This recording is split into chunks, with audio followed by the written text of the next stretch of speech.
Hey, what's up, everybody? I want to welcome you to another episode of the Dreamers Pro Daily Recap, where we give you a recap of all of the hot topics that we covered that day. You can catch them in their long format and also catch it fully streaming for free on Apple Podcasts.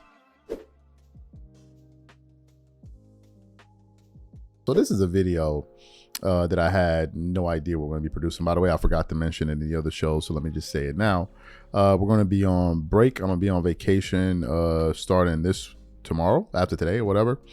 And I'm going to be back on the 18th. So I'm going to catch y'all later. I'm going to take a break.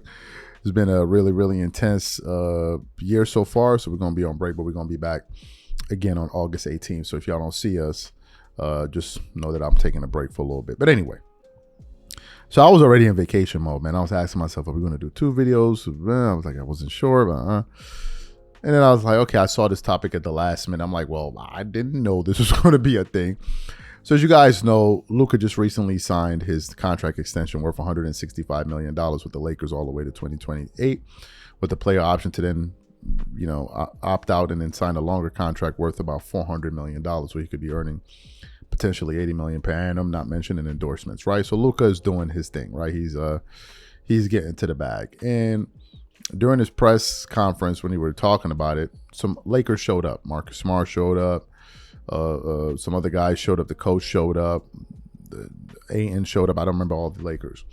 But one person that was notably absent was LeBron James, right? So LeBron didn't attend. People weren't happy about that. We did some shows about it yesterday. But the one person I didn't even factor in all of this is Bronny James, right? Bronny James didn't attend. Now, I didn't think much of it, right? So this morning I was going through the internet and I came across a video of Dan Patrick absolutely ripping LeBron Bronny, but by proxy LeBron James, for not attending Luka Doncic's press conference when you're like the 12th man on the bench. And I was like, damn, this guy's bringing up a point even myself I didn't consider. So what we want to do now is we're going to play what Dan Patrick had to say. I want you guys to listen to it in its entirety. And I'm going to come back and continue on the show. Take a listen to his comments here. Luka signs a contract extension, 3-year deal. I think it's 2 years and then an option. And you had a lot of players who were there. LeBron was not there, although he FaceTimed Luka. Here's the one curious thing about all of that. Now, LeBron, I think, was posting that he was playing golf at the time on vacation. I'm guessing that he knew this was going to happen. But, okay, you're on vacation. The one person who I thought should have been there was his son. Like, Bronny James, if he wants to stay longer after LeBron leaves, like, that's your teammate. That's what was surprising. Bronny James should have been there. You're the last guy on the roster. You should be there. Show support. It just felt like, hey, my dad's LeBron. We got a vacation. I mean, that's where you say, Dad, that's my team. That's my teammate. And if LeBron doesn't want to be there, it just feels like there's, a game going on, the passive aggressive, who knows, European League, back and forth. I'm working out at the old Clippers facility, and here we go. You should be there. It's important. But as it was pointed out to me from somebody with the Lakers yesterday, Luka is the face of the Lakers. LeBron's the face of the league. And they both play on the same team. But as I was told last night, hey, make no mistake about it, it's Luka's team. And LeBron knows that. But there's nothing else he can do. Because if he was going to do something, he wouldn't have signed that contract extension. He would have said, you know what I'm going to do? I'm going to bookend this. I'm going back to Cleveland, and I'm going to win another championship there. If it's about winning and you want to have the final say in all of this, you could have. You don't want to lose that address. You want to be in Los Angeles. All your business ties are there. Your family's there. You're there. Be there to support Luka. Now, I know it's not a big deal, but with LeBron, it's always a big deal. Everything becomes a bigger deal because he wasn't there. Bronny should have been there. Dad, I'm going to cut short this vacation. I need to be there. I think it's really important. As LeBron, if that's my son and he said that, I'd be like, All right, son, you're right. You should be there. But if LeBron FaceTime Luka, Luka's fine with it. I mean, I don't think there's any acrimony there. But I think it's awkward. But I also, when this trade happened, I said, if Luka wants to be the best player in the league, all he needs to do is look at LeBron James and what LeBron does to get ready for a season. If Luka does that, Luka can be the best player in the game. And we've seen what's happened this offseason. He's gotten in his best shape. And he's there for a couple more years. He's probably going to be eventually the first player to make $80 million in a season, almost $1 million a game. That'll be the next contract here. Probably in 2 years when he signs another extension, it'll be for probably close to $80 million. So you heard what he had to say. I didn't even think about this. I just didn't think about it. Bronny James not attending. And I think that really comes down to two reasons why Bronny didn't attend. One, it comes down to Bronny himself not taking the initiative or feeling like it was important to go, and LeBron for not asking Bronny to go. That's the end of it all. All right? That's the end of it all. Now, if it was a different person, let's say it's a different parent would have said, go make sure you're a part of that thing. Go attend that thing, right? You're supposed to be with your mates. You're supposed to be with your teammate. You're supposed to be encouraged. You haven't made it yet. I've made it. You haven't made it. So you should be there, right? You should be there. Yeah, you want to be on vacation, but cut the vacation short. Go be there, right? That's one potential outcome that some parents would force. Then it comes down to Bronny. Some people would do what Bronny did. Don't go. Maybe give him a call or whatever it is. Whereas other people would be like, nah, man, I'm here fighting for my job. I'm here fighting for my job, man. And I got to do everything to show that I'm a part of this team and what they're doing. Some people feel that pressure and they would go. But Bronny's in a unique situation, which goes back to the reason why he's even on the team.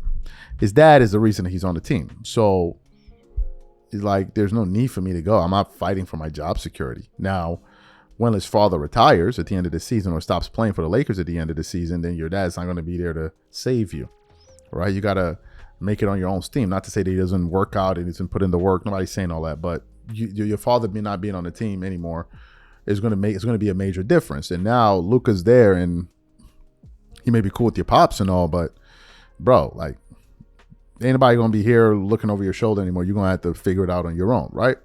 So I think it comes down to the parenting style, and it comes down to the individual. Other people would have been there. And I think that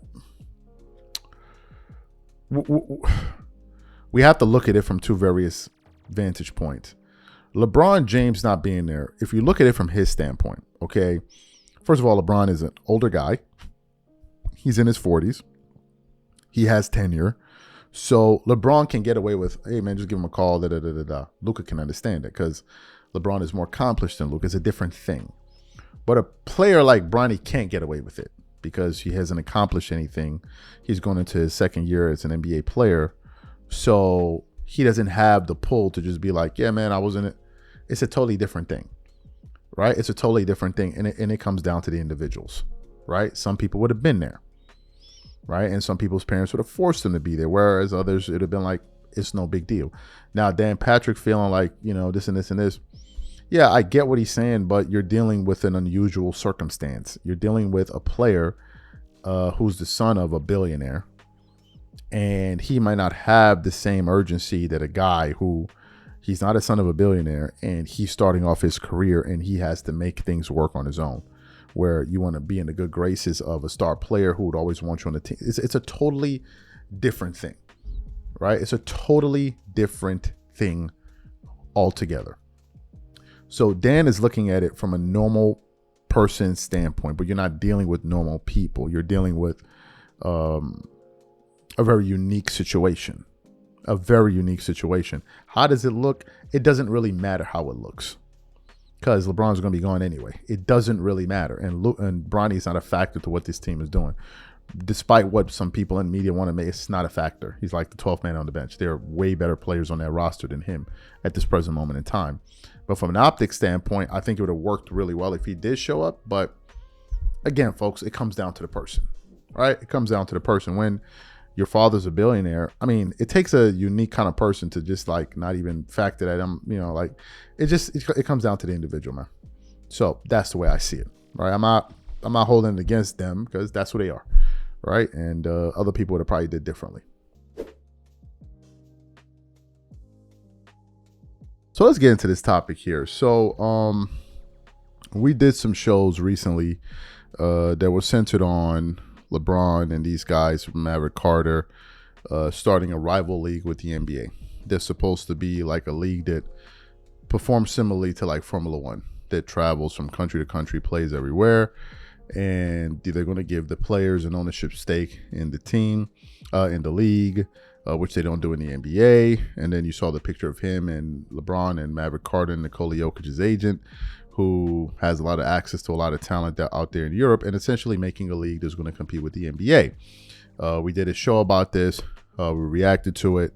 We went over some of the motivations for why LeBron could be possibly doing this. So apparently, and shout out to him, man, shout out to Kwame Brown. Apparently he saw one of the shows that we produced. So I tuned into one of his shows yesterday, and I clicked on the video to hear what he was talking about. And he said something about LeBron James going to war. And I was like, okay. So I started watching it, and then Kwame starts to bring up a point that I hadn't considered in any of this. In this entire situation, in this entire equation, I had never thought about it from the standpoint that Kwame brought up. Kwame was essentially saying that, look, there's going to be ramifications for going up against a league like the NBA, right? There are going to be some serious ramifications for this.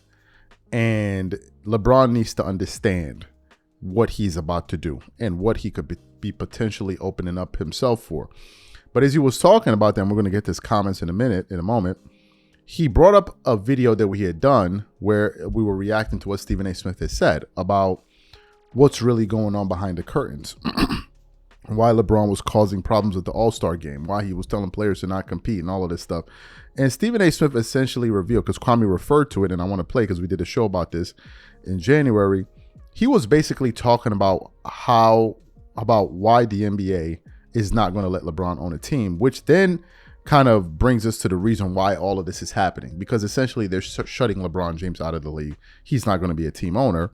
And Stephen A. Smith was explaining the reasons for that taking place. So what we want to do is I want to play the sound from what Stephen A. Smith had to say in January about this very issue that Kwame Brown is talking about, and I'm going to come back and continue on the show. Take a listen to Stephen A. Smith here back in January. When you look at today's NBA culture, when you look at some of the hits NBA players take, particularly as we approach All-Star Week in the slam dunk contest that LeBron James never participated in, the flagrant, lackadaisical effort they put forth during All-Star Weekend, LeBron James way before all of that, deciding to take his talents to South Beach from Cleveland, and Dan Gilbert, the owner for the Cavaliers, had to find out watching the news just like everybody else, or watching him with Jim Gray just like everybody else. Those kind of things are the kind of, along with that player empowerment movement that LeBron has instigated, which people like myself clearly applaud him for. Those kind of things, the flagrant manner in which he has done it, that has served to turn owners off, which you know all too well, Wendy. How good or how much does that serve to ingratiate him with them in terms of their support with him coming in as an owner? Everybody wanted that for Michael Jordan because of what Michael Jordan did for the league. Even though people like myself, you, and others appreciate what LeBron has done in terms of his part, he's been a beneficiary of the sacrifices that the Magic Johnsons, the Larry Birds, the Michael Jordan, and others have made. And there are some who believe there is an absence of appreciation on his part in that regard, which is why they would probably get in the way of him having an ownership stake, which would explain a story like this. That's what came to my mind with somebody like LeBron James. With all that they've done for the game, it doesn't why sit well with would me. they not receive the report? Because it's a good old boys club at the end of the day. And if they don't like you and they don't like the way that you've done business with them, they don't have to let you in. Or if they don't like the impact or the resonance that you would bring to that room, they don't have to let you in. Certainly, Wendy's absolutely right. It's about the money first. It's about the equity first. It's about business first. But my point to you is that all things being equal, would you be as receptive to helping a LeBron compared to somebody else that never played the game, that's got billions of dollars and obviously can afford to own a franchise?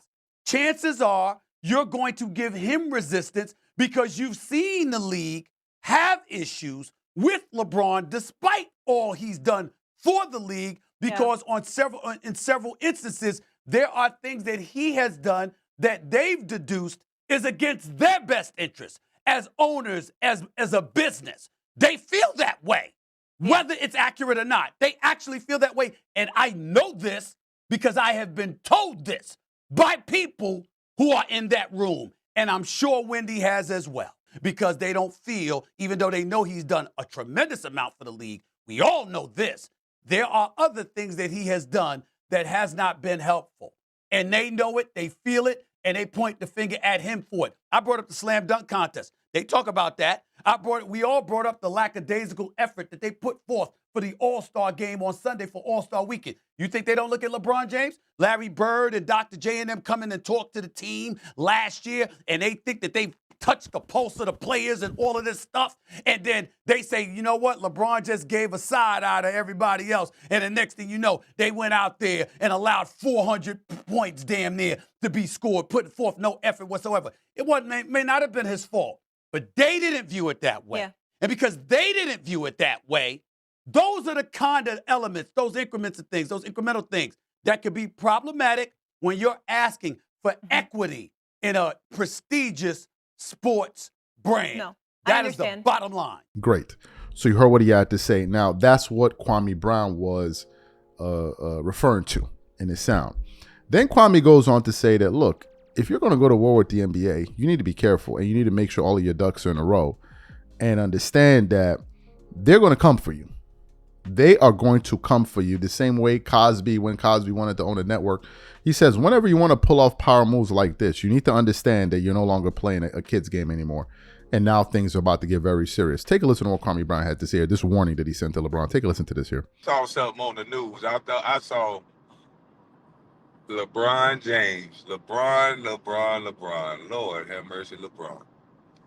And I found out two things today, right? One, LeBron don't cheat. LeBron is not a cheater. And LeBron do not have any smut on his name, no scandals. Because LeBron today just declared war. Because LeBron, what he had did was what he had went and did. I don't want nothing to do with this. What he had went and did was LeBron went from kneeling down with all that money. He went from kneeling down and asking for a seat at the table. Please, you know what I'm saying? We want to be with you in March. LeBron went from that kneeling down to standing up like, oh, hell no, I got a bunch of money. I'm rich, I'm famous. Because, you know, LeBron, you know, he did a lot of stuff to help the league. And the league did a lot of things to help LeBron. You know, a lot of his career and things that they've done for LeBron is the reason why he act like this. But LeBron, to me, has to be a guy who is a clean as a whistle guy. Because like I said, he just declared war. This is war. He is trying to build a team that competes internationally, that's going to go around to certain countries playing basketball. And LeBron James is trying to give them equity. So Dreamers Pro, shout out to Dreamers Pro.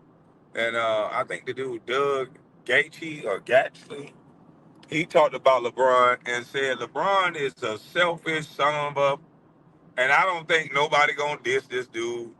But Doug say LeBron is a selfish son of a gun that don't care about nobody or nothing outside of his high school buddies, the ones he put on, the made agents and all this other stuff. So LeBron is, because the NBA, I believe, allegedly, I think I snapped, told LeBron that no, you're not going to get an NBA team. I think they had Stephen A. speak on this. So LeBron, you got to be clean as a whistle, because Bron, if you not clean as a whistle, they're going to start asking you questions. But Bron, remember the story right here where they say in the media that this big fella right here was allegedly attached to some steroids or some PEDs, and they said it was his. Um, I know you ain't take nothing now, because boy, they gonna investigate everything about you.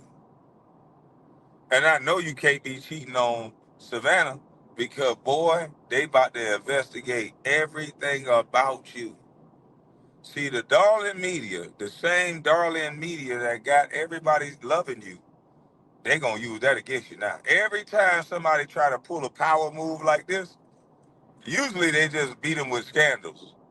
So I hope you don't have any, because Bill Cosby tried to do a power move and buy some places and buy some things and buy a network. And as they know, Bill Cosby went to jail.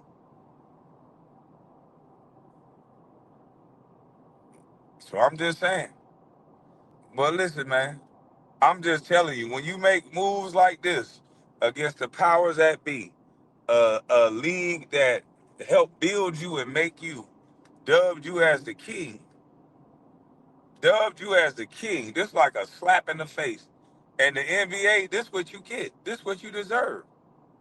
Y'all want a storyline so bad, and LeBron is a shrewd businessman, and he got a storyline for your ass. Great. So you heard what Kwame Brown had to say. One of my thoughts about this, as I said at the beginning of this show, I never even considered this from this angle. I never even thought about it from that standpoint. And he was just basically saying, if you get yourself into a situation like this, you better make sure that you're squeaky clean. That you're squeaky clean, because now you're going up against larger entities. Let's face it, folks. These guys that own these teams, I mean, yeah, LeBron is a bigger star than these guys, obviously, but when it comes to money and power and all of that stuff, it's not even close.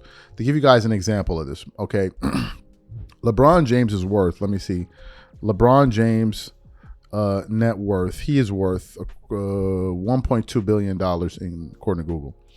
The former team he played for, the Cleveland Cavaliers, Dan Gilbert. Do you know how much Dan Gilbert is worth? Dan Gilbert is worth $28.8 billion. $28.8 billion. He is almost 3,000 times richer than LeBron James. I mean, it's absolutely insane. And if you go through the list of these guys in the NBA, you're talking about power players where they're not moved by your anything. Yeah, you have the star power, but you don't have the money to compete with these guys. And if you want to be an owner of a team, you need to be operating in that realm. Ballmer bought a team out. It was like for nothing. Literally for nothing. The guy's worth $100 billion. So what is it to buy a team worth $2 billion? 2.5, even $3 billion. It's nothing. It's a drop in the bucket. You don't even notice it. So these guys, you're not talking about serious money. And the guys on Wall Street, you're not talking about serious money here. And these are the guys that LeBron is going up against, right? So if you have a net worth of $1.2 billion, you're looking to buy a team now for $4 billion. The Lakers just sold for $10 billion. So that readjusted the value of all of the teams in the NBA. You're talking about serious dollars here. This new league that they're trying to build, they're trying to raise $5 billion in investments to even get into the game, right? So LeBron is now saying, okay, we're going to create a league that competes with you. Well, you do that, you're now entering into some murky waters. And Kwame Brown is just saying, be careful. That's all he's saying. Be careful and go into this thing with your eyes open. That's all Kwame's saying. And I think he makes a good point. So obviously it's going to depend on the order in which you're watching today's shows, but we just did a show that was centered on some comments that Kwame Brown had to make about LeBron James's effort to essentially create a league that's going to compete against the NBA. As you guys know, there was a picture that went viral this summer of LeBron on a yacht with Maverick Carter and Nikola Jokic's agent. And they were talking about big moves that were coming down the turnpike next summer or whatever it is. And essentially, LeBron is trying to create a league that competes with the NBA. You have teams that will be able to travel to various places and play games similarly to the way Formula One does. I guess they're going to give players an option to gain equity into that league. They're obviously going to be competing with the NBA in terms of also talent, because they're going to be poaching away some of the players that would have probably gone to the NBA, which is the league, but now probably go over to that league. So these guys are trying to be a competitor to the league. They're trying to raise $5 billion to kickstart this initiative. So it's a very serious thing, and the NBA itself is trying to expand its game globally. So you have that there. And Kwame Brown was essentially talking about how LeBron needs to be very, very careful about what he's doing and understand that this is a very serious matter. But in that show, he referenced something that Stephen A. Smith said, because I said it in the show that we did, where Stephen A. Smith basically gave us the genesis of where all of this started. Now, if you guys know, we've been witnessing some of the worst rated all-star games in NBA history, and many of us have been asking the question, how do you have a LeBron James participating in these games and there's just absolutely zero competition? It's like the guys don't even care. The year prior to this last one, it was the worst game ever in terms of rating. It was an absolute disgrace. And we got reports that essentially players like Larry Bird and others went to the locker room to try to give those guys a talk to really take the game seriously. And then LeBron James gave them a side eye, and then they went out there and just laid an egg, right? And then last year, LeBron shows up to All-Star Weekend, doesn't inform the NBA that he's not even playing. He shows up in street clothes. He takes a picture with the team in street clothes and just makes an absolute debacle of the entire event, right? I mean, it was just an absolute disgrace. So Kwame is saying that now that LeBron is planning on going against the NBA, he was saying he needs to be very careful of what he's doing. But I want to go back to where all of this started and why LeBron finds himself in a situation like this, where he's going against the NBA and creating a rival league. So what we want to do is I want to play what Stephen A. Smith had to say back in January about why the NBA owners are not going to let LeBron James own a team. Take a listen to what he had to say in January. When you look at today's NBA culture, when you look at some of the hits NBA players take, particularly as we approach All-Star Week in the slam dunk contest that LeBron James never participated in, the flagrant, lackadaisical effort they put forth during All-Star Weekend, LeBron James way before all of that, deciding to take his talents to South Beach from Cleveland, and Dan Gilbert, the owner for the Cavaliers, had to find out watching the news just like everybody else, or watching him with Jim Gray just like everybody else. Those kind of things are the kind of, along with that player empowerment movement that LeBron has instigated, which people like myself clearly applaud him for. Those kind of things, the flagrant manner in which he has done it, that has served to turn owners off, which you know all too well, Wendy. How good or how much does that serve to ingratiate him with them in terms of their support with him coming in as an owner? Everybody wanted that for Michael Jordan because of what Michael Jordan did for the league. Even though people like myself, you and others appreciate what LeBron has done in terms of his part, he's been a beneficiary of the sacrifices that the Magic Johnsons, the Larry Birds, the Michael Jordan, and others have made. And there are some who believe there is an absence of appreciation on his part in that regard, which is why they would probably get in the way of him having an ownership stake, which would explain a story like this. That's what came to my mind with somebody like LeBron James. With all that they've done for the game, it doesn't why sit well with would me. they not receive the report? Because it's a good old boys club at the end of the day. And if they don't like you and they don't like the way that you've done business with them, they don't have to let you in. Or if they don't like the impact or the resonance that you would bring to that room, they don't have to let you in. Certainly, Wendy's absolutely right. It's about the money first. It's about the equity first. It's about business first. But my point to you is that all things being equal, would you be as receptive to helping a LeBron compared to somebody else that never played the game, that's got billions of dollars and obviously can afford to own a franchise?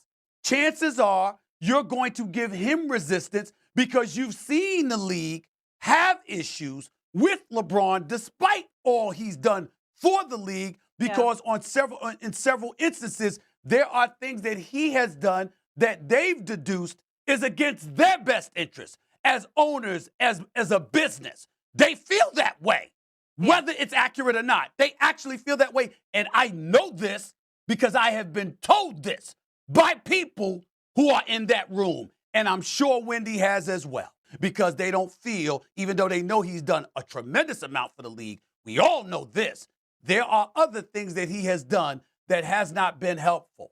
And they know it, they feel it, and they point the finger at him for it. I brought up the slam dunk contest. They talk about that. We all brought up the lackadaisical effort that they put forth for the All-Star game on Sunday for All-Star weekend. You think they don't look at LeBron James? Larry Bird and Dr. J and them come in and talk to the team last year, and they think that they've touched the pulse of the players and all of this stuff. And then they say, you know what? LeBron just gave a side eye to everybody else. And the next thing you know, they went out there and allowed 400 points damn near to be scored, putting forth no effort whatsoever. It may not have been his fault, but they didn't view it that way. Yeah. And because they didn't view it that way, those are the kind of elements, those increments of things, those incremental things that could be problematic when you're asking for equity in a prestigious sports brand. No, that is the bottom line. Excellent. So you heard what he had to say. Just a month later, he then said, I think this was after the All-Star game, he alluded to it again as to why the owners are not going to let LeBron James be a part of this league. Take a listen to this here. Since you brought it up, Perk, could you tell the audience why you think he did it on purpose?